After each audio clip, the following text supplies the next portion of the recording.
If someone had told them that cruelty would cost them everything, they would have laughed. But now, standing at the edge of water that ran red as blood, they understood that some debts are paid in ways the living cannot escape. Her name was Nneoma, though no one in the village remembered to call her that anymore. To them, she was just the old washerwoman, the strange woman who came to the river every dawn, every dusk, rain or shine. She was ancient, bent with age. Her wrapper faded and patched 100 times. Her hands were wrinkled like dried leaves, her hair white as moonlight, her voice a whisper that carried on the wind. She would kneel at the river's edge with her old calabash, scooping water with movements that looked like prayer. She would pour it back, scoop again, pour again, whispering words in a language that predated the village itself.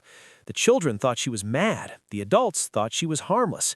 No one remembered that 40 years ago she had been chosen, that she had been beautiful once, that she had given up marriage, children, a normal life to serve as the guardian of the river, the human vessel through which the goddess Nneoma blessed their water, their crops, their very existence.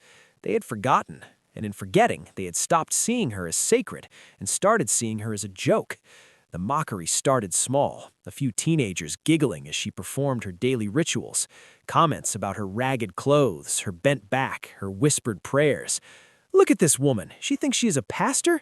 Mama, are you washing clothes or are you worshiping the water?" She would ignore them, continue her work. The river must be honored, every morning, every evening, without fail. But cruelty, like water, always finds a way to spread. The group of young people grew bolder with each passing week. There were 5 of them: Chidi, Obioma, Kelechi, Adaeze, and Abuka, all between 16 and 19 years old, all bored in a small village with nothing to do, all looking for entertainment at someone else's expense.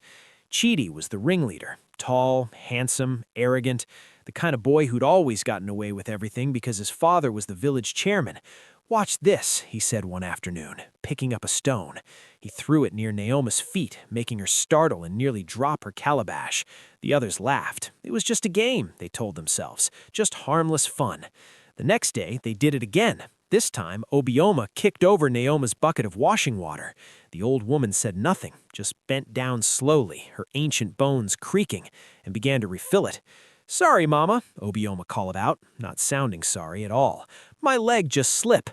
More laughter, more cruelty disguised as jokes.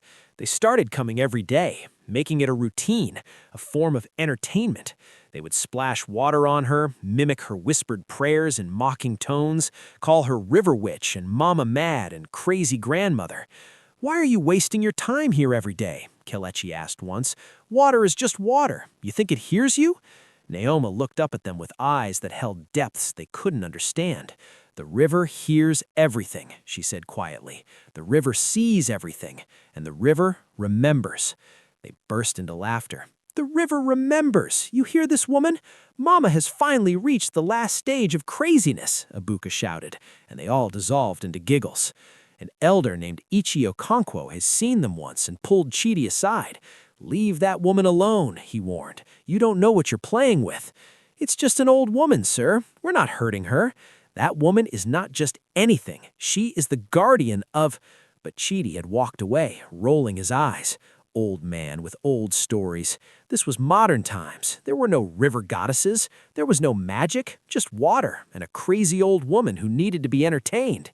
If only they had listened. It happened on a Friday afternoon, right before sunset. The 5 of them had gathered at the river, laughing and joking, waiting for Nneoma to arrive for her evening ritual. They had planned something special today, something they thought would be hilarious. Nneoma came as she always did, moving slowly, carrying her sacred calabash, the one that had been passed down through 7 generations of river guardians. It was old, carved with symbols that no one could read anymore, and it was the vessel through which she collected the sacred water for her prayers. She would kneel at the river's edge with her old calabash, scooping water with movements that looked like prayer. She would pour it back, scoop again, pour again, whispering words in a language that predated the village itself. "Nneoma, Mother of Waters, I honor you. Keep this river pure. Keep this village blessed. Accept my service." Chidi stepped forward, his face twisted with cruel amusement. "Hey, Mama, we are tired of hearing you talk to water every day. We are going to help you stop." Before she could react, he grabbed the calabash from her hands. "Give it back," Nneoma said now, her voice suddenly strong, commanding. "That is sacred. You must not—" "Sacred?" Chidi laughed, holding it high. "This old bowl? This is sacred? Please," Nneoma's voice cracked. "Please, that is not mine to lose. It belongs to the goddess. If you dishonor it, if we dishonor it, what?" Obioma stepped forward. "What will happen? Water will get angry?" She threw the calabash to Kelechi like a ball. He caught it, laughing. They began tossing it between them while Nneoma tried desperately to catch it, her old body moving too slowly, her voice rising in panic. "Please, please, children, you don't understand. If that breaks, if the covenant is broken—" "Covenant," Ibuka laughed. "You hear this woman talking about covenant with water?" And then Chidi did something that sealed their fate. He took the calabash and smashed it on the rocks. The ancient vessel shattered into pieces, the sacred water spilling on the ground. Nneoma let out a cry that didn't sound human, a wail of such anguish and terror that for a moment the young people stopped laughing. But only for a moment. "Ah, Mama, why did you cry like that?" Adaeze said. "It's just bowl. We will buy you a new one." Nneoma was on her knees now, gathering the broken pieces with shaking hands, tears streaming down her face. "You don't understand. You don't understand what you've done. The covenant, the protection, it's broken. After 40 years of service, it's broken." "Protection from what?" Chidi sneered. He walked to the river's edge and in an act of ultimate disrespect, he unzipped his trousers and urinated into the water. "From this? From water that can't do anything?" The others gasped, then laughed nervously. Even they knew that was going too far. But Chidi just laughed. "See? Nothing happened. No thunder, no lightning, just water." Nneoma stood slowly. The tears had stopped. Her face had gone blank, empty. When she spoke, her voice was different, layered, as if multiple people were speaking at once. "You have desecrated the sacred. You have broken the covenant. You have disrespected the goddess in her own dwelling place." She looked at each of them in turn, and her eyes were no longer the eyes of an old woman. They were ancient, endless, terrifying. The river sees everything. The river remembers. And now the river will answer. "Whatever, old woman," Chidi said, but his voice shook slightly. Nneoma walked into the river, not to fetch water, not to perform her ritual. She simply walked in, deeper and deeper, until the water reached her chest, her neck, her chin. "Mama!" Adaeze called out, suddenly concerned. "Mama, what are you doing?" But Nneoma didn't stop. She looked at them one last time and said, "I have served faithfully for 40 years. Now I give my life to awaken what my service kept sleeping. Itamili, Mother of Waters, I come to you. Accept your servant and let judgment flow." She submerged completely. They waited for her to come back up, waited for her head to break the surface. She never did. Should we help her?" Kelechi asked, his voice uncertain. "She's just trying to scare us," Chidi said, but he sounded less sure now. "She'll come up." They waited another minute, 2 minutes, 5 minutes. No one came up. "Maybe we should tell someone," Obioma whispered. "And say what?" Chidi snapped. "That we broke her bowl and she drowned herself? That we were mocking her? My father'll kill me. Your parents will kill you." "No, we say nothing. She was crazy. She walked into the river. We weren't even here. We were at Ibuka's house, right?" The others nodded slowly, nervously agreeing to the lie. They left the river as the sun set, trying to ignore the broken pieces of the calabash still scattered on the rocks, trying to ignore the feeling that something had shifted in the air, trying to ignore the way the river seemed to watch them as they walked away. If they had looked back, they would have seen the water beginning to change, would have seen red tendrils spreading from where Nneoma had disappeared, would have seen the river accepting her sacrifice. But they didn't look back, and by morning, everyone would know that something terrible had been awakened. The first person to notice was a woman named Mama Ngozi, who came to the river at dawn to fetch water for cooking. She dipped her bucket and pulled it up, then screamed. The water was red, not just tinted, not just slightly colored, red as fresh blood. She dropped the bucket and ran back to the village screaming, "The river! The river is turned to blood!" People came running. At first, they thought she was exaggerating, but when they reached the river's edge, they all saw it. The river ran red. Thick, viscous, with a smell that made people gag, and floating on the surface, dozens of dead fish, their white bellies turned up, their eyes blank. "What kind of abomination is this?" Chief Okeke demanded, arriving with other village elders. "It's just algae," one young man suggested, "or pollution from upstream." But when they checked, the river upstream was crystal clear, and downstream past their village it was clear too. Only here, only in their section of the river did the water run red. "Where is Nneoma?" Ichio Kankwo asked suddenly. "The river guardian, where is she?" No one had seen her, not that morning, not the evening before. Someone found the broken calabash on the rocks, the sacred vessel shattered beyond repair. Ichio Kankwo's face went pale. "Oh no, oh no, no, no." "What?" Chief Okeke demanded. "What is it?" "The covenant has been broken, the guardian is gone, and the goddess—" He looked at the red water with dawning horror. "The goddess is angry." It happened that same night. Chidi was in his room, trying to sleep, trying to forget the image of the old woman walking into the water. His mother had asked him if he knew anything about Nneoma's disappearance. He'd said no, had looked her right in the eye and lied. Around midnight, he woke to the sound of water dripping. Drip, drip, drip. He sat up, confused. His room was dry. Where was the sound coming from? He got on the light and saw it. In the corner of his room, water was pooling on the floor, just appearing from nowhere, forming a puddle that grew larger with each passing second. What the? He got out of bed and walked toward it. The puddle rippled, and from its surface a face appeared, Nneoma's face, pale and bloated, her eyes white, her mouth opening and closing like a fish. "You have desecrated the sacred. You have broken the covenant. You have disrespected the goddess in her own dwelling place." Her voice bubbled up from the water. "Now you will break too." Chidi screamed and stumbled backward. He blinked, and the face was gone. Just water on his floor, just a puddle. He laughed nervously. A dream. Just a bad dream. He'd been stressed, feeling guilty. His mind was playing tricks. He went to the bathroom to splash water on his face. Maybe that would wake him up properly. He turned on the tap. Red water poured out, blood red, thick, smelling of iron and death. He stumbled backward, his heart racing. This wasn't real. This couldn't be real. He went to the kitchen. Red water. Every tap in the house. Red water. "I'm going crazy," he whispered. "I'm going crazy." He grabbed a bucket of stored water, water collected before the river changed. Clear, normal water. He drank deeply, trying to calm himself. But the water tasted strange, metallic, wrong. He looked down at the bucket. The clear water was turning red before his eyes, swirling, changing, becoming the color of blood. And floating in it, Nneoma's face again, looking up at him, smiling.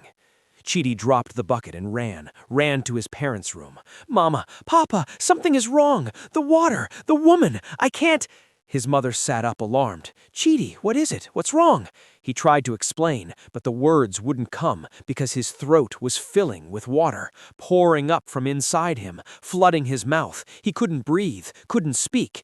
He fell to his knees, choking, gagging. Water poured from his mouth in torrents, red water, impossible amounts of it, far more than his stomach could hold. "Chidi!" his mother screamed. "What's happening? Someone help him!" His father tried to turn him on his side, tried to help him expel the water, but it kept coming and coming and coming. Water poured from his nose, from his eyes, from his ears, as if his entire body had become a vessel that the river was emptying itself through. The last thing Chidi saw before his vision went dark was Nneoma's face in the puddle of red water forming around him. Her mouth moved, forming words he couldn't hear, but somehow understood. The river remembers. By the time the healer arrived, Chidi was dead, drowned in his own home, surrounded by gallons of red water that had no source, no explanation.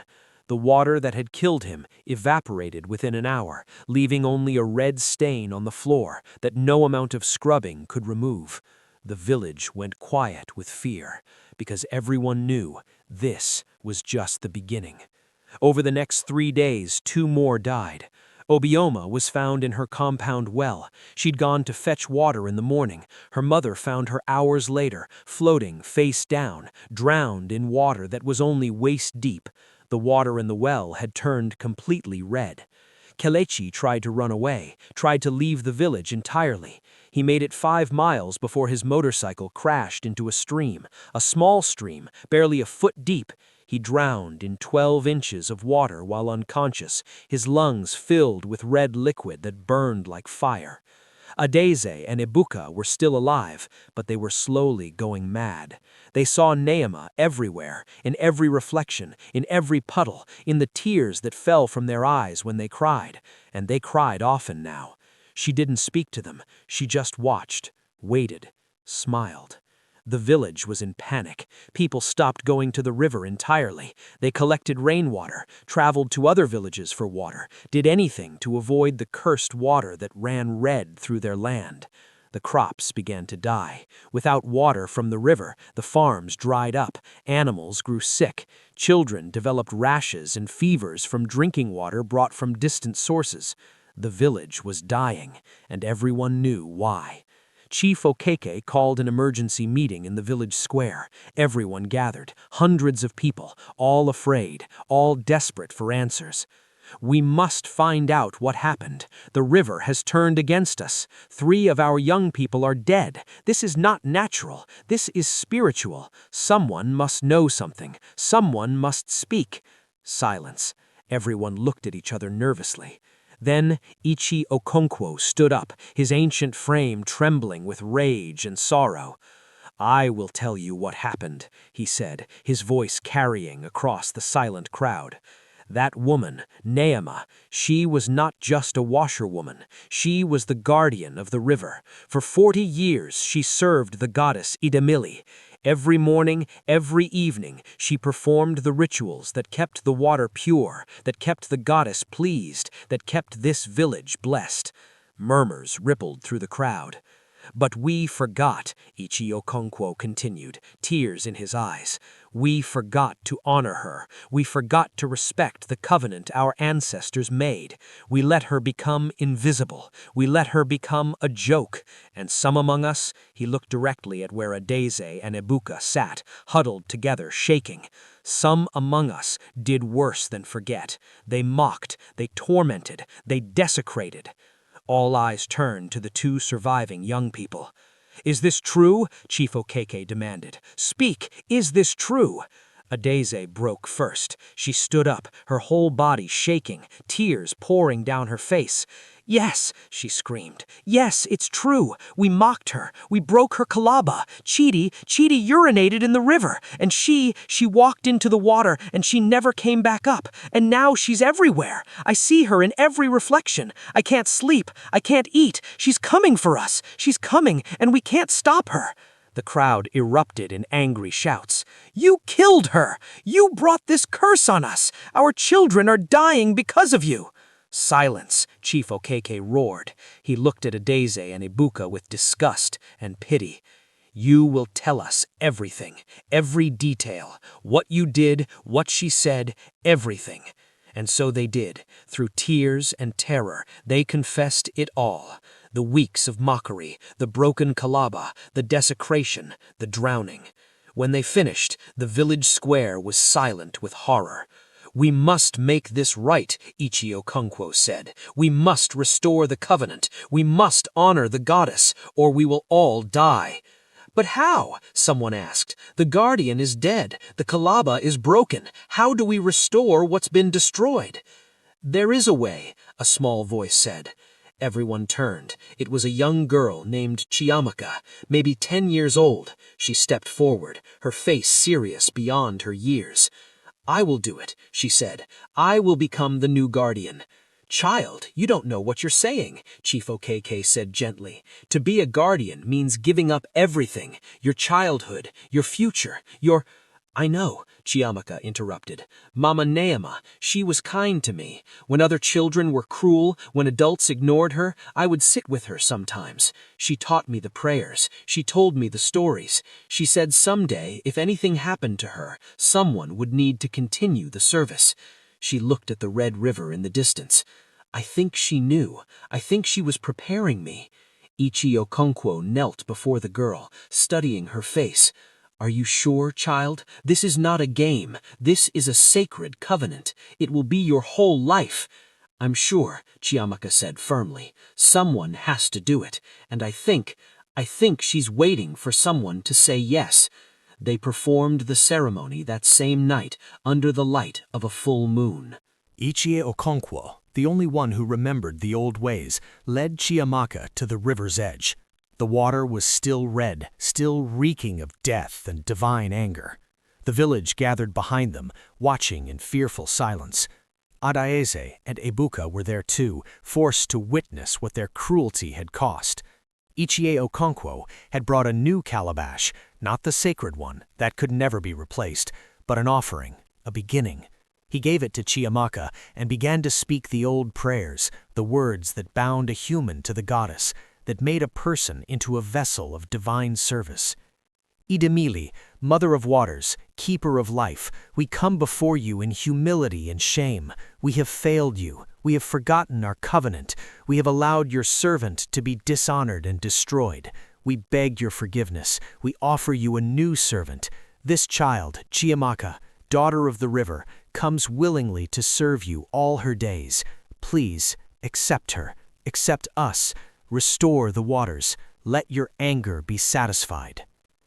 Chiamaka knelt at the water's edge. Her hands were shaking, but her voice was steady.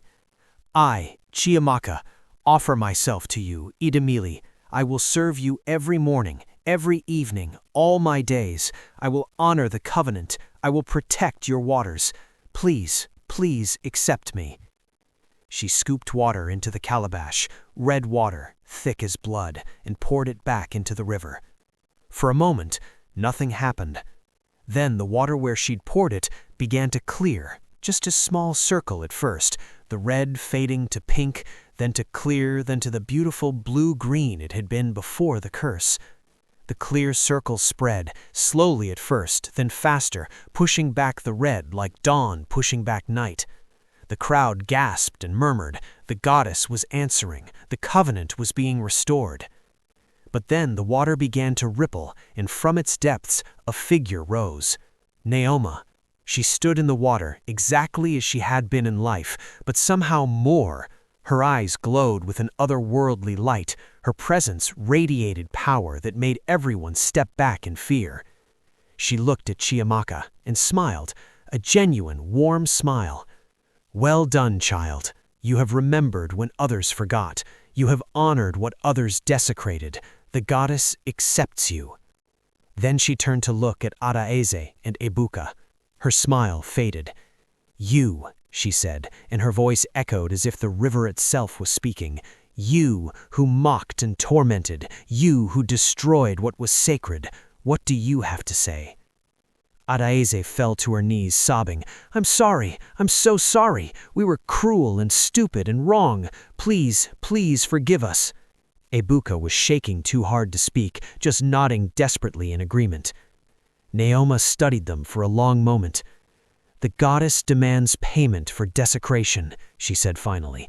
3 have already paid with their lives, but you, she looked at them with something that might have been pity, you will live, but you will remember. Every day of your lives, you will remember what your cruelty cost. You will see me in every reflection. You will hear me in every splash of water. You will carry this shame until your dying day, and you will spend your lives teaching others, teaching children about the cost of cruelty, about the importance of honoring the sacred, about respecting those whom others despise. Yes, Adaeze whispered. Yes, we will. We promise. See that you do. Nneoma looked at the village as a whole now. All of you, remember this. Remember what happens when you forget the sacred, when you let cruelty become normal, when you ignore those who serve while asking nothing in return. She turned to Chiamaka. Take care of the river, child. It will take care of you. And remember, the river sees everything. The river remembers, and the river protects those who protect it. She began to sink back into the water. As she did, the last of the red faded away, leaving the river clear and beautiful once more. Just before she disappeared completely, she looked one more time at Adaeze and Ebuka. Live, she said. Live and remember. That is your punishment and your redemption. Then she was gone. The water was clear, the smell was gone.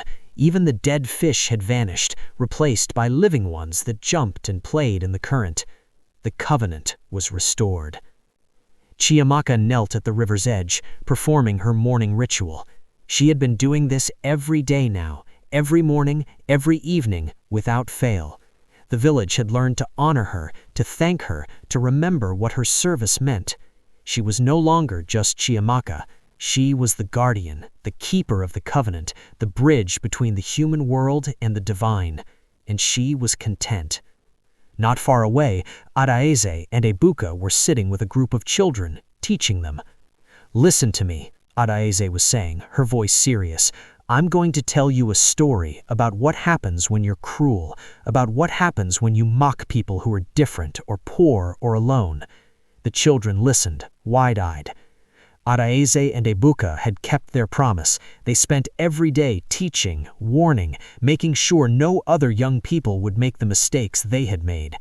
They still saw Nneoma in every reflection, just as she'd promised, but over time it had become less terrifying and more like a reminder, a permanent presence ensuring they never forgot.